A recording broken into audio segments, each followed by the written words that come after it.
Mapagpalang araw sa iyo, Sir Seth, at sa inyong mga kagiliw. Ang kwentong ibabahagi ko ay ang karanasan ng aking tiya Monay. Nangyari ito taong 1974 sa isang barangay sa lugar ng Davao del Sur. Malayo sa kabias na ng dating tirahan nila tiya, at para makapagbaba ng kanilang produkto sa bayan ay ginagamitan nila ito ng kalabaw na siyang humihila ng kanilang kangga kung saan nila ikinakarga ang kanilang produkto. Mais at mga gulay ang pangunahin nilang produkto noon. Tuwing 6 hanggang 7 buwan naman ay ang mga halamang ugat na kanilang tinatanim. Nangangailangan kasi ito ng takdang panahon bago nila ito maani. Isang araw, habang nagdadala ng mga produkto sa patag, napadaan sila Tiya Monay sa isang parang maliit na komunidad na tila ba nakatayo lamang sa isang dako ng lugar na malapit lamang sa kanilang dinadaanan. Nagtataka sila dahil wala naman dapat ganong klase ng lugar sa kanila ng mga panahon na yon. Tay, bakit may mga bahay kubo na dito? Sinong nagmamay-ari? Tanong ni Tiya kay Lolo Banoy. Hindi ko alam, anak. Bilisan na lang natin ang paglalakad. Sagot naman ng kanyang ama. Bilang ikalawang anak sa noon ay 5 magkakapatid. Tanging si Tiya Monay ang laging isinasama ni Lolo Banoy sa pagpunta nito sa patag. Hindi kasi nito pwedeng isama si Tiyo Tinok na siyang panganay sa magkakapatid dahil wala makakatulong si Lola Niknik kapag si Tiyo Tinok ang isasama ni Lolo Banoy noon. Binilis na naman ni Tiya Monay ang paglalakad noon. Hindi niya kasi maintindihan kung bakit gano'n na lamang ang pananayo ng kanyang balahibo nang makita niyang maliit na komunidad na yon, malapit sa kanilang dinadaanan.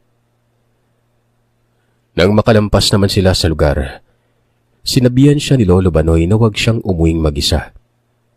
Hintay na lamang niya itong makatapos sa pagtitinda at sabay na silang umuwi noon. Palagi kasing nauunang umuwi si Tiya Monay kapag may nabenta na sila. Dali-dali kasing bumibili si Lolo Banoy ng mga kakailanganin nila sa bahay. Pagkatapos ay mauuna nang uuwi sa tiya, dala-dala ang mga pinamili ni Lolo noon. At ito naman ay kung saan-saan na naaabutan ng hapon, lalo na kapag kasama nito ang mga kaibigan niyang naroroon sa lugar.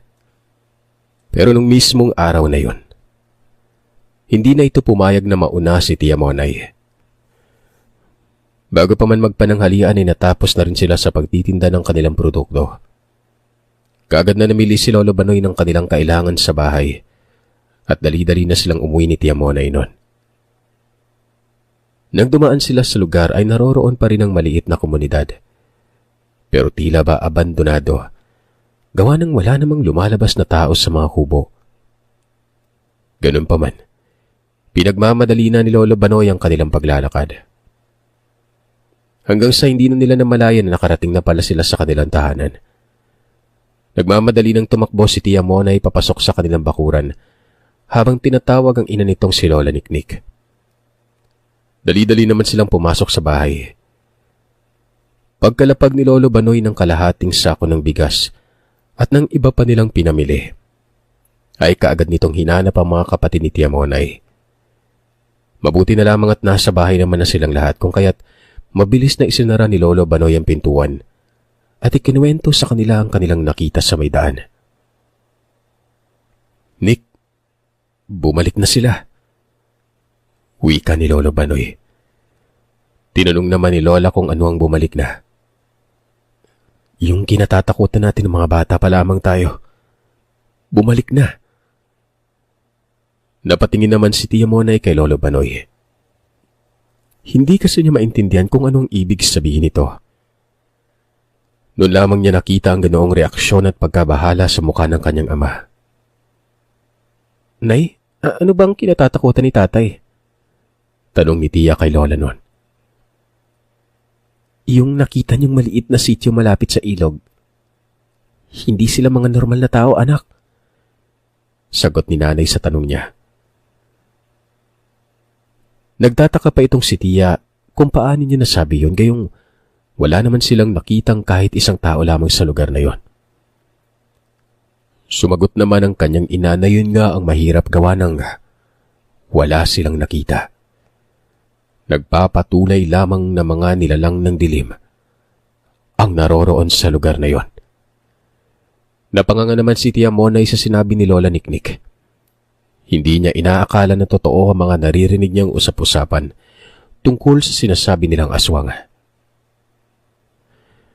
Nang sumapit ng takip silim, nagsiga si Lolo Banoy sa kauna-unahang pagkakataon. Naglagay ito ng maraming baon ng niyog at asin sa kanyang siga. Nilagyan niya rin ito ng mga lumang goma na galing sa mga lumang tsinelas. May narinig naman silang huni ng kakaibang hayop habang naghahapunan sila noon. Kaya pinaalalahanan sila ni Lolo Banoy na huwag basta-bastang gumala kung saan-saan, lalo na ang maligo sa mga ilog kahit na araw pa. Lalo na ikaw, Tinok. Minsan umaalis ka nang hindi nagpapaalam. Ugaliin mo na ngayon yung magpaalam sa amin ng nanay mo, ha? O hindi kaya magsabi ka sa kapatid mo. Naiintindihan mo ba? Bilin ni Lolo Banoy kay Tio Tinok. Tumango naman ito sa ama sanhi ng pagsang-ayon nito. Dahil sa pagod ng paglalakad nila mag-ama, kagad na nakatulog si Tia Monay ng gabing yon. Nang magising siya kinabukasan ay doon na niya narinig ang balita. Ayon kay Lolo Banoy, habang nagpapakain siya ng kalabaw ng umaga, may nakapagkwento sa kanya na may buntis na sinalakay umano ng aswang nung gabing yon. Sinundo kasi nito ang kanyang asawa na nakipag-inuman sa bahay ng kaibigan. Pero ayon dito, tinambangan siya ng isang matandang nakabuhagag ang mga buhok sa daan. Animoy isa itong gutom na hayop habang naglalaway na lumalapit sa kanya.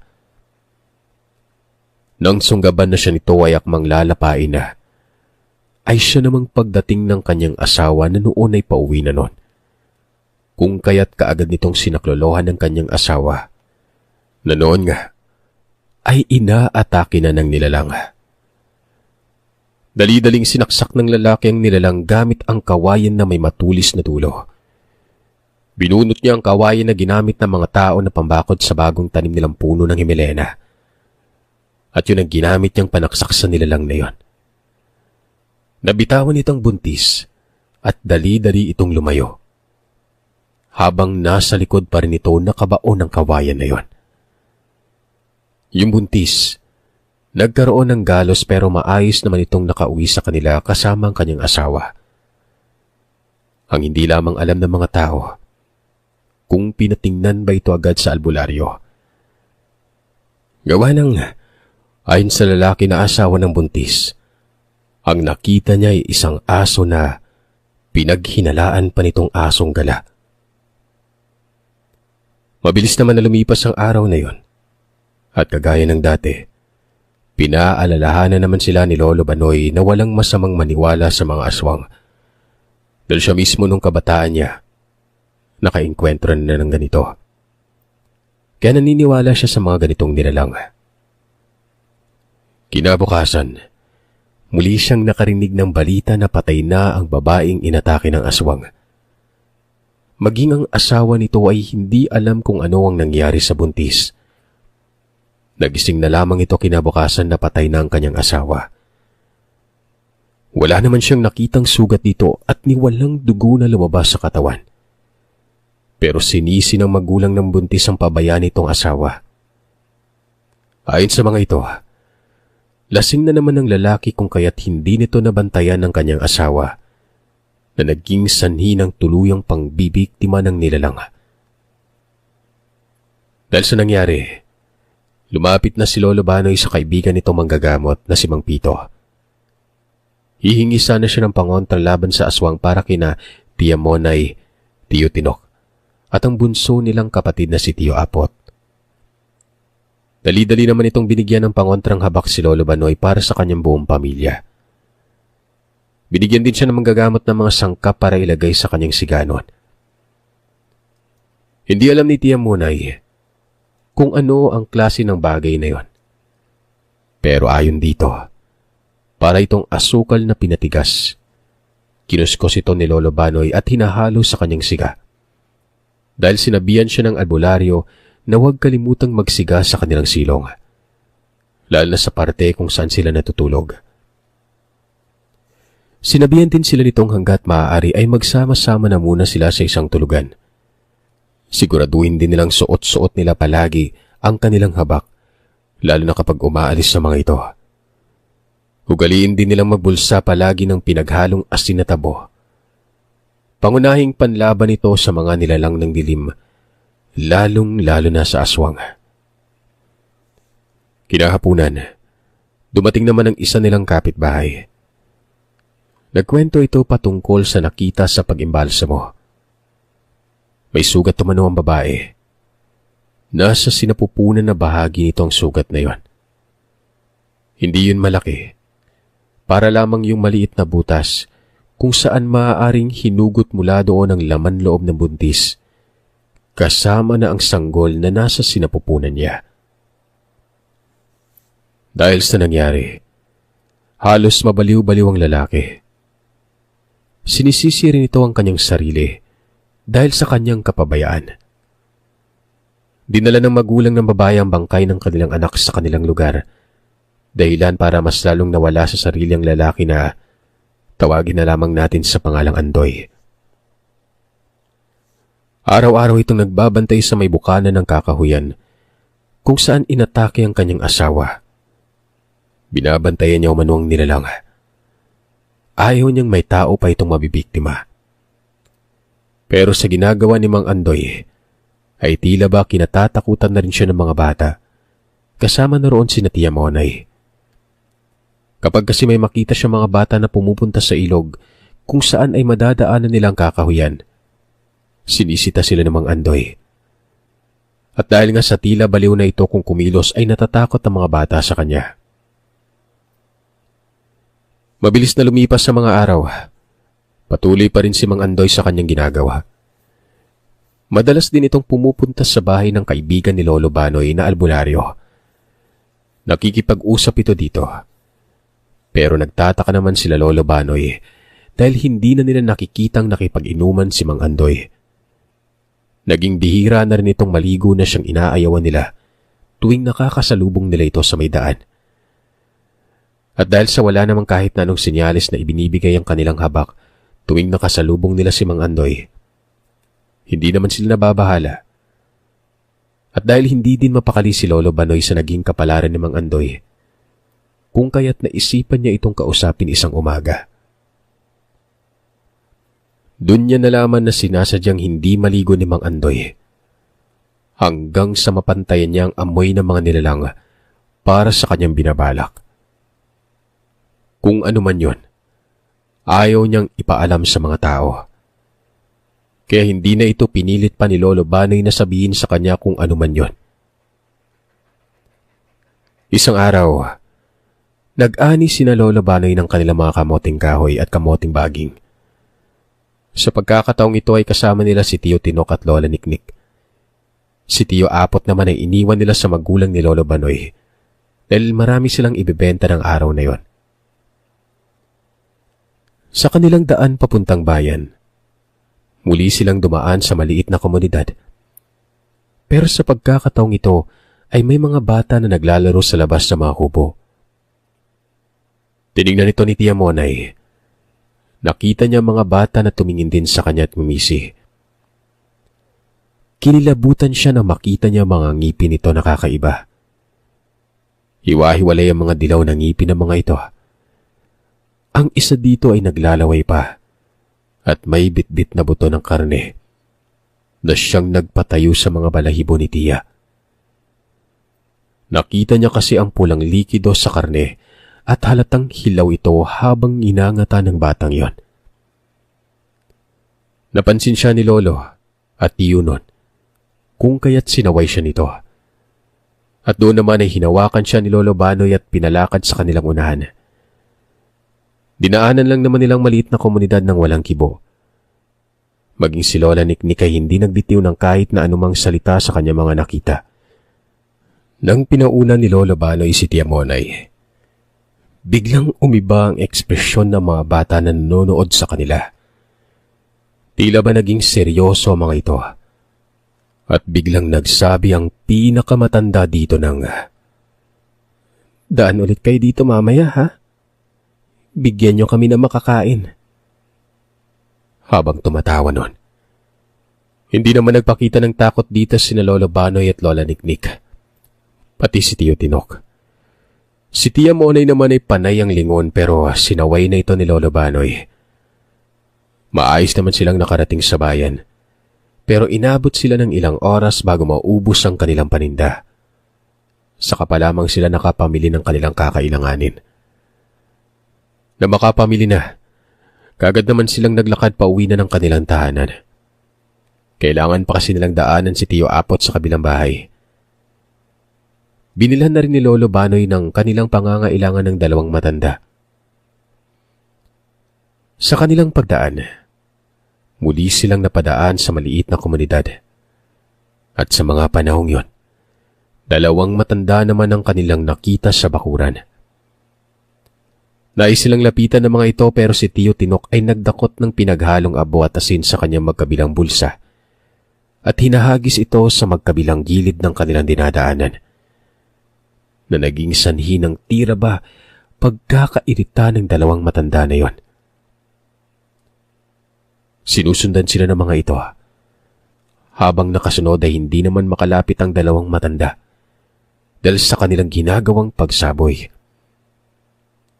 Hindi katagalan, huminto na lamang sa pagsunod ng mga ito nang lumampas na sila sa bahaging yun ng lugar.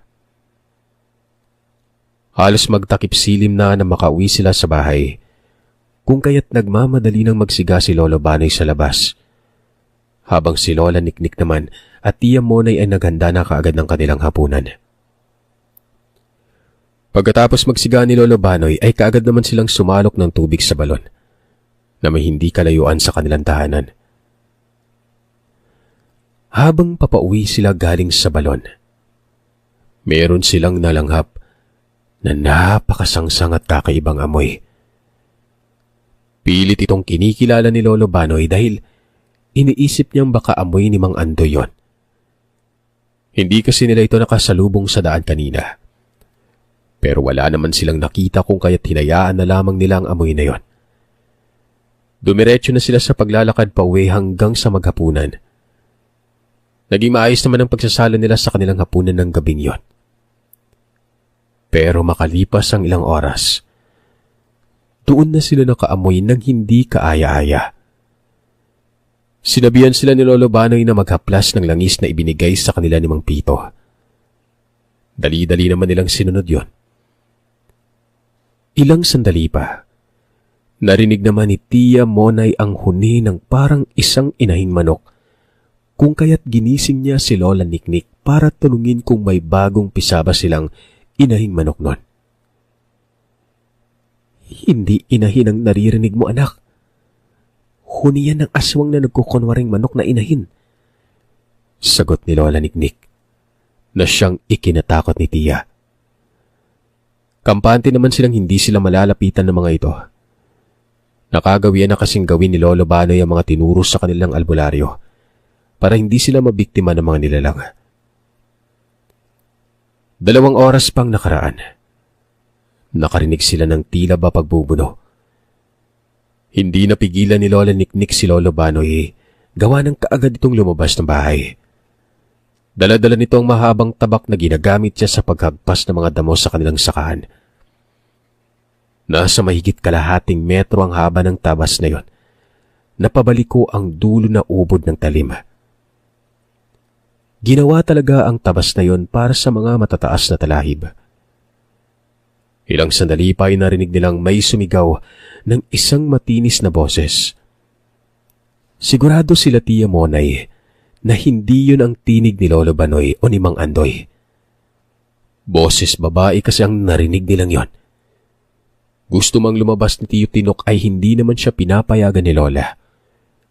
May pakiramdam kasi ito na may nilalang na naghihintay na may lumabas kahit na isa lang sa kanila. Ilang sandali pang lumipas, naamoy nilang sangkap na nilalagay ni Lolo Inok sa kanyang siga. Nagtaka naman si Lola kung saan ito nanggaling. Nang walang ano-ano, ay narinig nila ang boses ni Lolo Banoy na tila may inaalalayan nito. Hindi na napigilan ni Lola Niknik si Tio Tinok na buksan ang pintuan. Doon ay nakita niya si Lolo Banoy na inaalalayan nito si Mang Andoy. Papasok na mga ito sa kanilang bakuran. Habang bitbit naman ni Mang Andoy ang malaking lata ng sardinas na naglalaman ng umuusok na siga. Kaya napagtanto nila na doon pala nanggagaling ang samyu na kanilang naaamoy noon. Dali-dali silang pinapasok ni Tio Tinok sa bahay. Sugatan si Mang Andoy pero hindi naman ito kalaliman. May mga galos ang balikat nito. May dugo namang tumutulo sa tabak ni Lolo Banoy, na ayon dito ay dugo ng nilalang na kanyang tinaga. Naabutan nitong lalapain na sana nito si Mang Andoy. Kaagad namang dinaluhan ni Lola Niknik si Mang Andoy para saklolohan ito sa paggamot ng sugat na kanyang natamo. Si Lolo Banoy naman, dali-daling nagsiga sa kanilang abuhan para isalang sa baga ang habak na kanyang ginamit sa pagtaga ng nilalang. Pero bago isinalang ang tabak, hinaplusan muna niya ng langis na galing sa albularyo. Si Lola naman, nanonood lamang sa ginagawa ng asawa. Si Tia, hindi na nakapagpigil nun. Nagtanong na ito sa ama kung para saan ang ginagawa niya. Para hindi na gumaling ang sugat ng nilalang anak. Tanging matipid na sagot lamang ni Lolo kay Tia. Napatango na lamang si Tia sa sinagot sa kanya ni Lolo Banoy. Si Lola Niknik naman matapos nitong malinis at magamot ang sugat ni Mang Andoy. Binigyan niya ito ng pagkain. Nanghihina ng Ginoo. Sigurado siyang hindi pa ito nakapaghapunan at hindi nga siya nagkamali nun. Habang kumakain si Mang Andoy ng hapunan, ay sinasalang ni Lolo Banoy ang kanyang tabak sa baga. Natanong nito si Mang Andoy kung saan pumunta si Mang Pito. Ilang araw ko na siyang hindi nakikita, pre. Wika nito kay Mang Andoy. Ayon naman kay Mang Andoy, umalis si Mang Pito para pumunta sa ilang kamag-anak nito na nakatira sa ikalawang barangay. Hihingi umano ito ng tulong para puksain ang komunidad ng mga aswang na muling nakatirik sa kanilang lugar. Aminado ang albularyo na hindi nila kakayanin ng mga nilalang at sang-ayon din naman doon si Lolo Banoy. Kaya pre, sana hanggat di pa bumabalik si Mang Pito, huwag muna tayo pumunta sa kung saan-saan. Lalo na kung dadaan kayo sa komunidad na itinayo ng mga demonyong yon. Wika ni Mang Andoy sa kanila. At muli na naman itong yumuko at naalalang nangyari sa kanyang magina. Muli nitong sinabi kung gaano siya nagsisi sa kanyang kapabayaan. Inalo naman ito ni Lolo Banoy at ipinaalala nito sa kanya na ang lahat ng nangyari ay may dahilan. Maaaring may ibang plano ang Diyos sa'yo, pre. Kung kaya't nangyari ang lahat ng yon. Kagaya na lamang ngayon. 2 kabataan ang nailigtas mo. Pag-aalo dito ni tatay. Napatanong naman sa kanila si Tio Tinok kung sinong kabataan ang nailigtas ni Mang Andoy. Sina Merto at Barot na mga kababata mo. Ayon dito, nangiilaw umano ang mga ito sa sapa ng atakihin si Merto ng isang malaking baboy ramo. Pero kaagad namang nasaklolohan ito ni Mang Andoy. Sinaksak niya ang nilalang gamit ang matulis na tulagdok. Yung tulagdok ay gawa sa sanga ng puno na may katamtamang laki na siyang pinatulis ang dulo para gawing pangbutas sa matigas ng lupa kapag nagtatanim. Yun ang napili ni Mang Andoy para panlaban sa mga nilalang na siya namang epektibo sa tingin ni Lolo Banoy dahil nakita niya rin kung paanong nahirapan sa pagtakbo ang nilalang. Habang ang tulagdok ay nakatarak pa rin sa likod nito, naging dihado lamang ang sitwasyon ng may isa pang nilalang na sumalakay kay Mang Andoy. Nailagan naman niya ito pero nakip pa rin ito ang kanyang tagiliran. Mabuti na lang at daplis lang sugat nito. Pero muli siyang hinambalos ng nilalang na siyang naging sanhi ng kanyang mga galos sa braso. At nang akma na siya nitong sasaksakin muli gamit ang mga kuko, ay siya namang pagdating ni Lolo Banoy. At doon na niya mabilis na tinaga ang nilalang sa bewang. Kagad itong bumitaw kay Mang Andoy at mabilis na tumakbo palayo sa lugar. Ang dalawang kabataan naman ay natulala na siya namang hinatid nila pauwi nun. Pero hindi na sila pumasok pa sa bakuran ng mga ito dahil sa kalagayan ni Mang Andoy. Kagad na silang bumalik at sa kanilang pagbabalik nun, doon nila nakita ang nilalang na nagmamasid sa labas ng bakuran. Sinipat ito ni Lolo Banoy at kaagad na hinanting gamit ang maliit niyang punyal. Pero mabilis kumilos ang nilalang kung kaya't nakailag ito.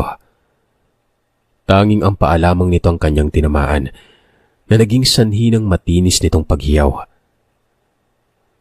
Hindi naman na nakuha pa ni Lolo Banoy ang kanyang maliit na punyal. Nagmamadali na kasi silang pumasok sa bahay sa pag-aakalang meron pang nilalang ang nasa paligid at naghihintay ng pagkakataon para umatake. Sakto namang nag-uumaga na ng mga oras na yun kung kaya't nawala na rin ang mga nilalang at tuluyan na rin nakapagpahinga sina Lolo Banoy at Mang Andoy. Tanghaling tapat nang may dumating na dalawang panahuin. Pero katakatakang hindi sila makapasok sa bakuran. Ang bunsong kapatid nila noon na si Tio ay mabilis na tumakbo palapit sa mga ito na siyang hindi na napigilan ni Tia Monay. Kaagad itong pinuhat ng isang lalaki. Pero sa hindi malamang dahilan ay kaagad nitong binitawan na siyang naging sanhi ng pagbagsak ni Tio Apot sa lupa at dali-daling umiyak. Ang lalaki naman na humawak dito ay biglang umangil at napaatras palayo. Kaagad na kinuha ni Tio Tinok si Tio Apot habang tinatawag nito si Lolo Banoy. Lumabas naman sa pinto si Mang Andoy at Lolo Banoy at doon nila nakita ang dalawang kalalakihan na noon ay nakatitig na rin na galit sa kanila. Walang ano-ano ay ngumisit at sinabi sa kanila na, "Matalino ka, pero pasaan ba't makakaganti rin kami sa inyo? Kung di man sa'yo, sa pamilya mo." Wika ng isang lalaki kay Lolo na may kasamang angil at halatang gigil na gigil ito. Si Lolo Banoy naman ang mga panahon na yun ay tahimik lang. Pero ang mga klase ng titig nito sa mga nilalang ay animoy naghahamon sabay sagot nito ng, "Dadaan ka muna sa mga kamay ko bago mo mapadapo mga kamay mo sa pamilya ko." Wika ni Lolo Banoy habang matapang na nakipagtitigan sa nilalang na yon. Pero ismid lamang ang tanging na isagot ng mga ito at kaagad na tumalikod para umalis. Tanging malalim na buntong hininga na lamang ang pinakawalan ni Lolo Banoy nang makalayo na ang mga panauhin na yon. Nagsalita naman si Mang Andoy na, "Kailangan mo na maghanda, pre. Sa ayaw natin at sa gusto, kailangan na nating harapin yung mga nilalang na yan." Tanging pagtango na lamang ang naisagot ni Lolo Banoy sa kaibigan.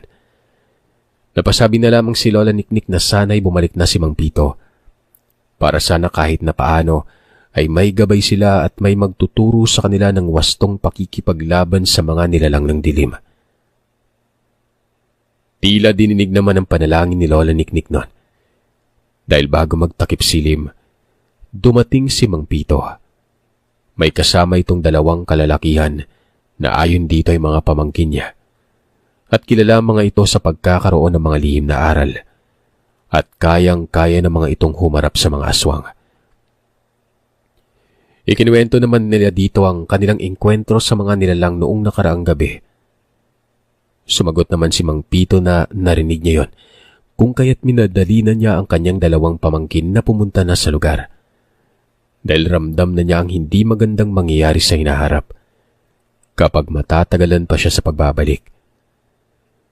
Kung kaya't kahit gabi na ng mga oras na yon, pinaikutan pa rin ng pangontra ni Mang Pito ang buong bahay nila Lolo Banoy. Pagkatapos niyang gawan ito ng pangontra at pausukan ng parte kung saan sila natutulog, kumain na sila ng hapunan. Doon nila pinag-usapan ng mga bagay na gagawin nila para masugpo na ang ginagawang karumal-dumal na pambiktima ng mga nilalang. Nang gabing yon, Napagpasya nilang sa kakahuyan na nila hihintayin ng mga nilalang. Nang dumating sila sa lugar, wala silang nakita pero nararamdaman nilang presensya ng mga ito. Mahigit 1 oras ang dumaan at doon ay unti-unti na nilang naririnig ang mga mahihinang pagputol na mga sanga ng puno. Kaya't nagsipaghanda na sila sa mga pwedeng mangyari. Walang ano-ano. May biglang humila kay Mang Andoy. At dahil katabi nito si Lolo Banoy, ay kaagad naman itong nataga ang kamay ng nilalang na humila bigla kay Mang Andoy. Sila Mang Pilo naman at mga pamangkin nito ay kinaharap ng mga ito ang 3 matanda. Nasawari nila Lolo Banoy ay ang mga gabunan ng lahi ng mga aswang. Ang una nilang kinaharap ay ang isa sa 3 lalaking pumunta sa bahay nila Lolo Banoy nung araw. At dahil nadisgrasya na niya ang isa sa mga ito, kung kaya't medyo napanatag na siya. Walang ano-ano, may biglang sumuwag kay Lolo Banoy. Dali-dali din namang napatay ni Mang Andoy ang nilalang na sumuwag kay Lolo. Pero huli na ang lahat. Dahil napakalaki ng sugat nito na siyang naging sanhi para maubusan siya ng dugo nun. Nagsisisigaw si Mang Andoy habang pinagtatataga nitong nilalang. At ang tanging narinig na lamang niyang sinabi ni Lolo Banoy sa kanya ay ang salitang alagaan si Lola Niknik at ang mga bata. Sinakloloan naman sila kaagad ng kasama ni Mang Pito na siyang nanghuli sa pang-3 kasamahan ng mga kalalakihan na pumunta sa bahay nila Lolo. Ang ilan sa mga nilalang na makita nila ang pagkamatay ng 3 lalaki at ang isa sa mga gabunan ay kaagad na silang nagsipulasan at nagsilayo. Hindi naman mahinto-hinto si Mang Andoy sa pagtawag sa pangalan ni Lolo Banoy. Habang pinapasa niya ito at dinala sa bahay, ay rinig na rinig ang pagmumura ni Mang Andoy na siyang dahilan para tumakbo palabas si Lola at Tiyo Tinok. Ganon din si Tia. Na makita ni Lola ang kalagayan ni Lolo, nawalan ito ng malay. Sina Tiyo Tinok naman at Tia Monay ay todong iyak habang tinatawag ang pangalan ng ama. Pero hindi na ito sumasagot pa. Si Mang Pito at ang 2 nitong pamangkin ay pinunta ng lugar ng mga nilalang. Nang biglang may sumiklab na apoy sa lugar kung saan nakatirik ang kubo ng mga nilalang na yon. Saglit silang napatingin sa ulap na makita nila ang malaking bahagi na yun ng apoy. Si Mang Andoy naman kahit na may sugat din, pilit nitong inayos ang labi ni Lolo Banoy. At dahil hindi abot ng mga nag-iimbalsamong kanilang lugar ng mga panahon na yon, sila na lang mismo ang gumawa ng kabaong ng bangkay. Binalot nila ito sa kumot. Pagkatapos ay binalot din nila ito sa banig. Hindi na natulog si Mang Andoy ng gabing yon. Kaagad niyang tinutukan ng pag-ayos sa magiging himlayan ni Lolo Banoy. Bumalik si Mang Pito at ang 2 nitong pamangkin. Pagkatapos na matupok ng apoy ang mga kubo. Kinabukasan naman ay ang paglibing ng bangkay ni Lolo Banoy ang kanilang tinutukan. At ang binalikan nila ang kakahuyan. Namangha naman na nalito si Mang Andoy dahil tila ba walang bakas ng engkwentro na nangyari sa lugar. Hindi na umalis sa bahay nila Tia Monay si Mang Andoy pagkatapos ng nangyari. Siyang nagsilbing ama na magkapatid. At mas lalo silang naging magkalapit ni Tiyo Tinok. Hanggang sa ito nang nagtulak kay Lola Niknik na asawahin na lamang si Mang Andoy. Dahil nakikita niya may pagtingin ito sa kanilang ina. Doon na nagsimula ang pagkamabutihan nila Lola Niknik at Lolo Andoy. Na kinalaunan ay nagbunga ang kanilang pagsasama. Yun ang aking ama. At ang pinakabunso ay ang aking tiyuy na si Tiyo Umbok. Naging maayos naman ang kanilang pagsasama bilang magpamilya. Simula noon ay hindi na bumalik pa ang komunidad na siyang nagwakas ng buhay ni Lolo Banoy at ng iba pang biktima ng mga nilalang. Hanggang sa nagsipag-asawa na rin sina Tia at Tiyo Tinok. Doon pa rin naman sila nakatira sa lugar at nagbubuntis na si Tia Monay sa 2 nitong anak. Nang nabalitaan nilang may biglang sumibol na maliit na komunidad sa 3 barangay mula sa baryo na kanilang tinitirahan.